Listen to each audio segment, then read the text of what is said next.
natural biology. In my previous videos, one sir, his name is Harshad Mehta, he gave a beautiful comment to me. Sir, your teaching and your diagrams, handwriting, everything is awesome. So this is the comment given by Harshad Mehta. Thank you, sir, and please support me, encourage me. And he also requested me to do the lessons like transportation and excretion. So first I am going to do the topic that is excretion. So before going to learn this topic, we need to talk about ourselves. Okay, human body is a beautiful machine. So here everything should be in a balanced condition. So that maintenance of balance of the body is known as homeostasis.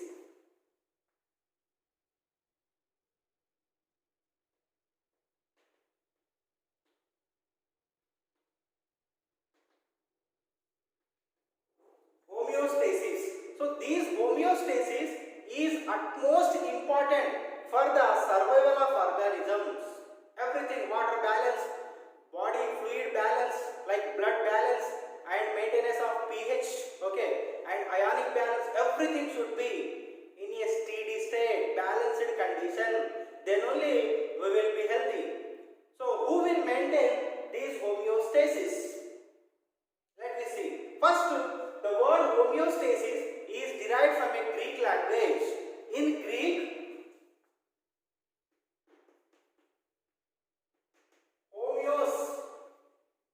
homeos means same, and stasis means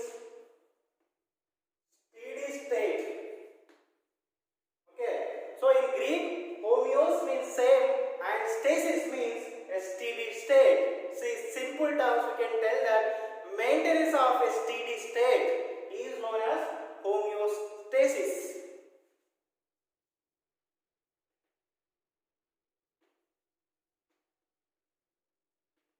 Steady state or balance. Okay, then who will maintain this homeostasis? There are two important processes takes place in our body. So one is osmoregulation and another one is excretion. So these two important processes maintain our homeostasis. Okay, so one is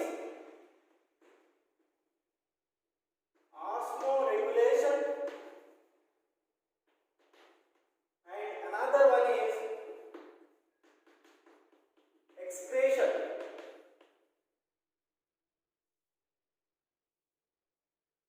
Let us discuss what is mean by osmoregulation and what is mean by excretion. In what way these both are different? Osmoregulation, maintenance of body fluid balance by the process of osmosis is known as osmoregulation. Okay.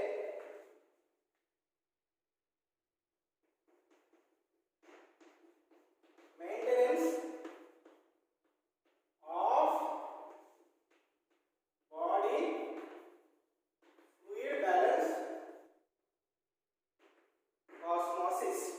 So maintenance of body fluid balance by the process of osmosis is known as osmoregulation. Let me see here what is mean by excretion. So this is the process of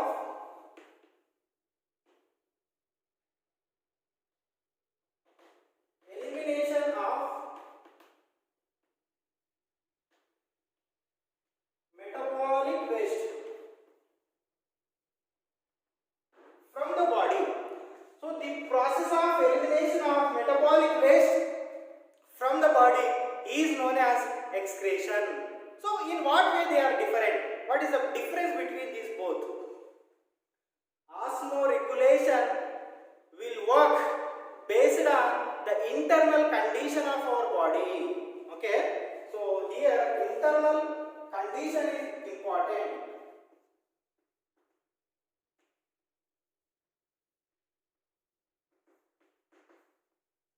But here it always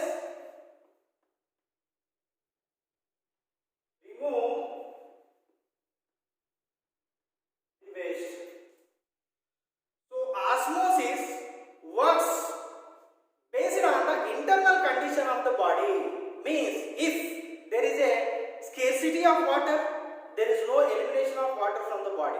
If there is a scarcity of salts in our body, there is no elimination of body. Means it preserves the water and salts in our body. Come to excretion, it always involves in removal of or elimination of nitrogenous waste materials.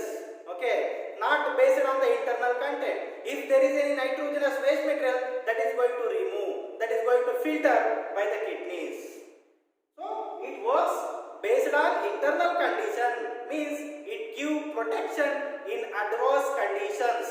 In any adverse conditions, severe conditions, it protects our body, but it also protects by removing toxic waste materials. So this is the difference between the osmoregulation and excretion. So these both process maintain our homeostasis. Let us discuss what is meant by this excretion, because in our topic, so the total lesson is based on this excretion only. So let us discuss about this excretion.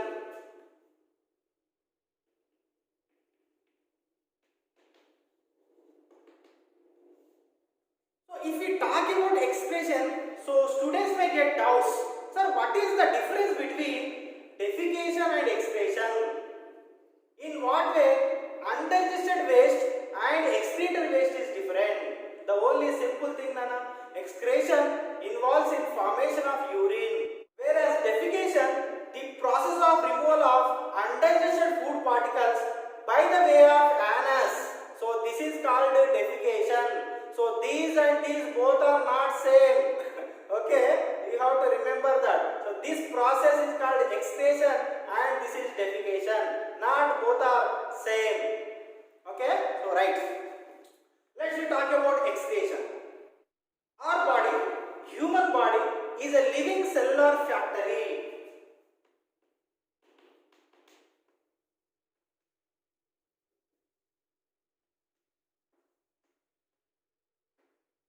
If you talk about any factory, any other factory like chocolate factory, so which use the raw materials like glucose, milk, butter and sugar. So by using these all the raw materials, they produce a major material that is candy or chocolate. But during this process, large amount of waste is generated, as we know that. So this is same to our living body also. Every cell is work like a cellular factory. What it is going to use? If we take an example, photosynthesis.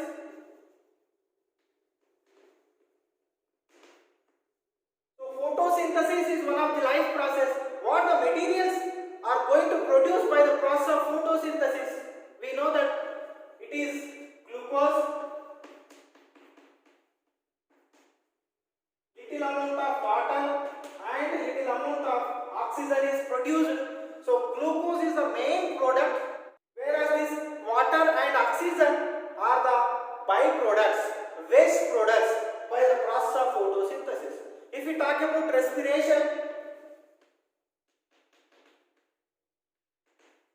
so the main product in the respiration is energy. Along with this energy, little amount of water means moisture and little amount of carbon dioxide is produced. So energy is the main product, whereas these two, water and carbon dioxide, these are the waste products. If we talk about digestion, so useful products are simple molecules like glucose, amino acid, fatty acid, these are the simple things. Along with this, some food may remain without digesting. So such particles are called undigested food particles. So these are the waste materials. If we take any life process, they use some raw materials and they give a product. Along with this product, waste materials are generated. So all the activities which occurs in our body are together called as metabolic activities.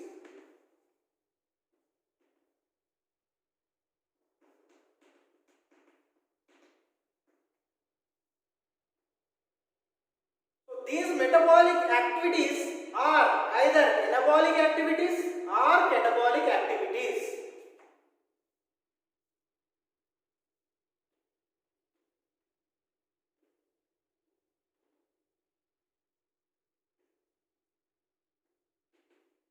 What is mean by anabolic activities? The activities which build up something material. So building up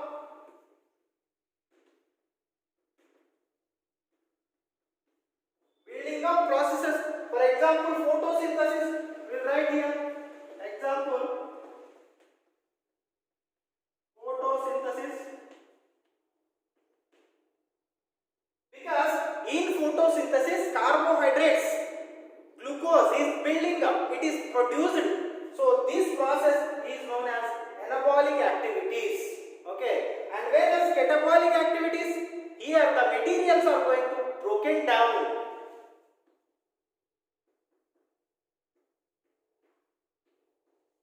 For example, respiration.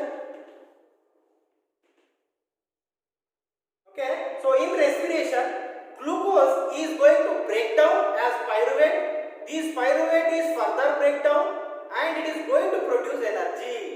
So here breaking process takes place. Glucose is going to break down. So such breaking processes are called catabolic activities. Means any chemical reaction which occurs in our living body, so that are together called as metabolic activities. Between these metabolic activities, some involves in the building of some materials, are going to produce some materials that are called anabolic activities, means building up, and some activities are going to break down the material. So such processes are called catabolic activities. So during metabolic activities, a large amount of waste is generated. Let us see what is that waste and generated during the process of these metabolic activities.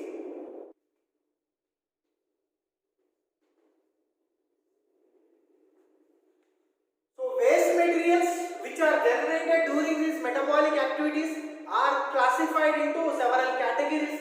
Let us see the most important waste material are nitrogenous waste materials.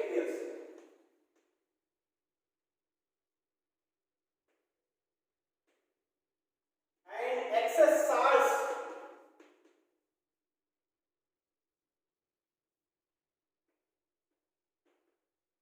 excess water, carbon dioxide,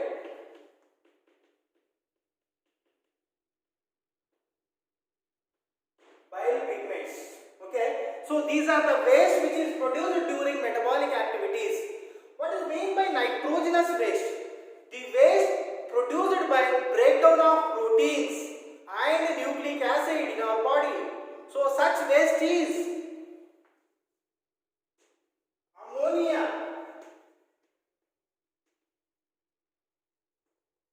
urea, uric acid,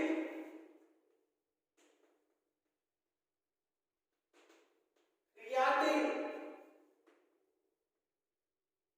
creatinine. So what is nitrogenous waste materials? The waste which contain nitrogen.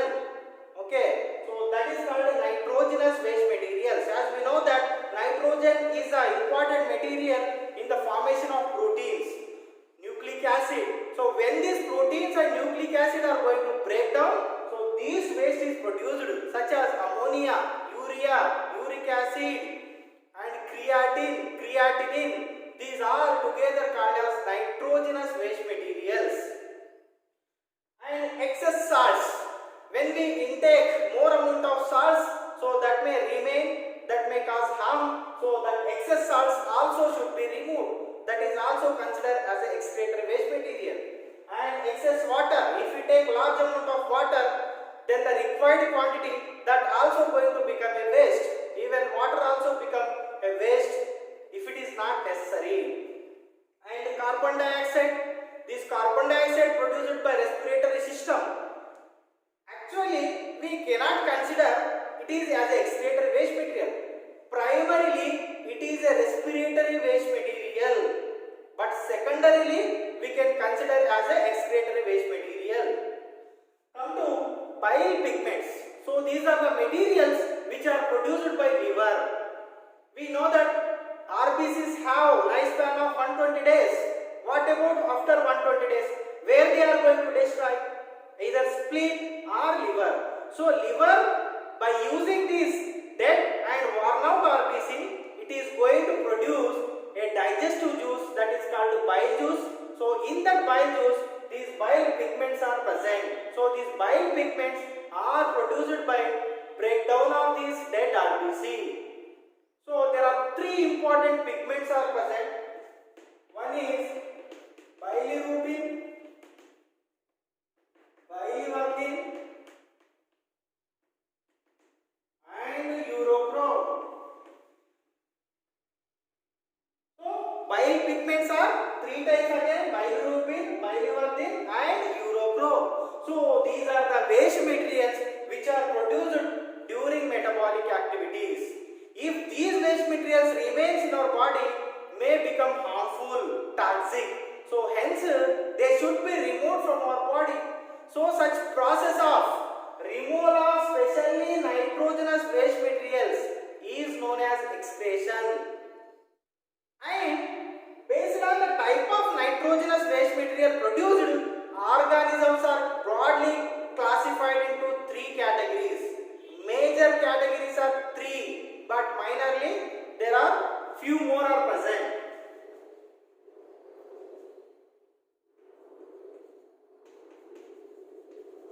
Ammonotelic organisms and ureotelic organisms, and one more is uricotelic organisms. Based on the type of nitrogenous waste material produced, organisms are classified into three categories: ammonotelic organisms, ureotelic organisms, uricotelic organisms. The organisms which produce ammonia is a chief excretory material. That organisms are called ammonotelic organisms, and the process is called ammonotelism. Okay, so the examples are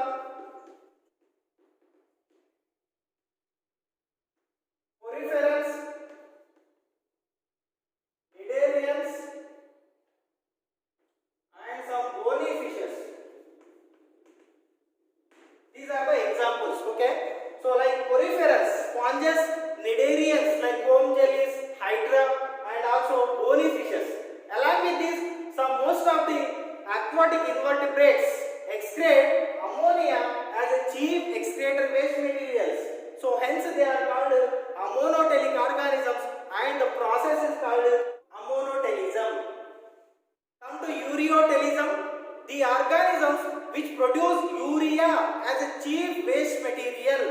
So these organisms are called ureotelic organisms, and the process is called ureotelism. Examples are land amphibians like mammals. Mammals like human beings, land amphibians, whereas aquatic amphibians excrete ammonia, land amphibians excrete urea, and almost all the chordates. Okay, here bony fishes excrete ammonia, whereas cartilaginous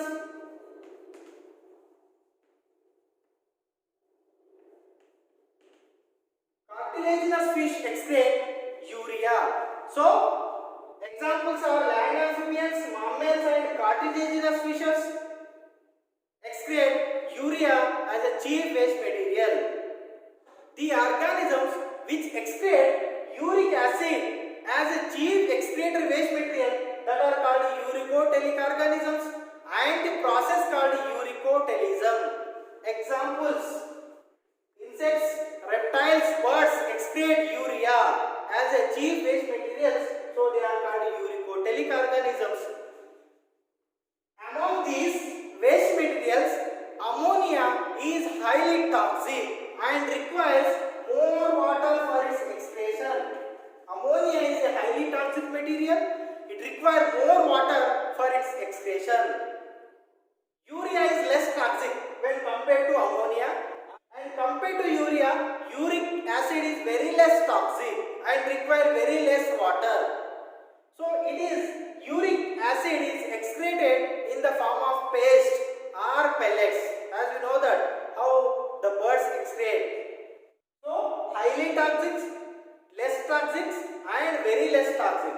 Requires more water for excretion, require less water for excretion, and it is a water conservative method.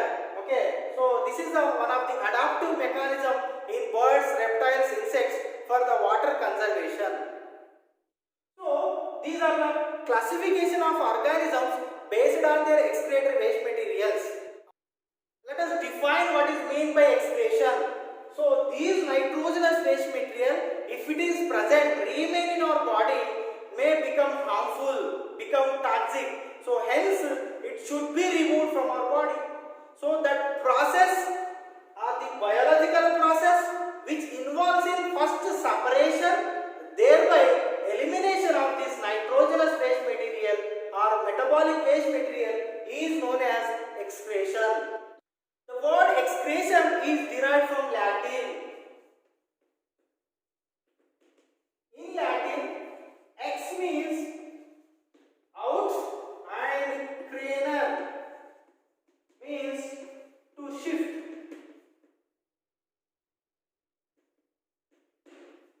In Latin, ex means out and craner means shifting.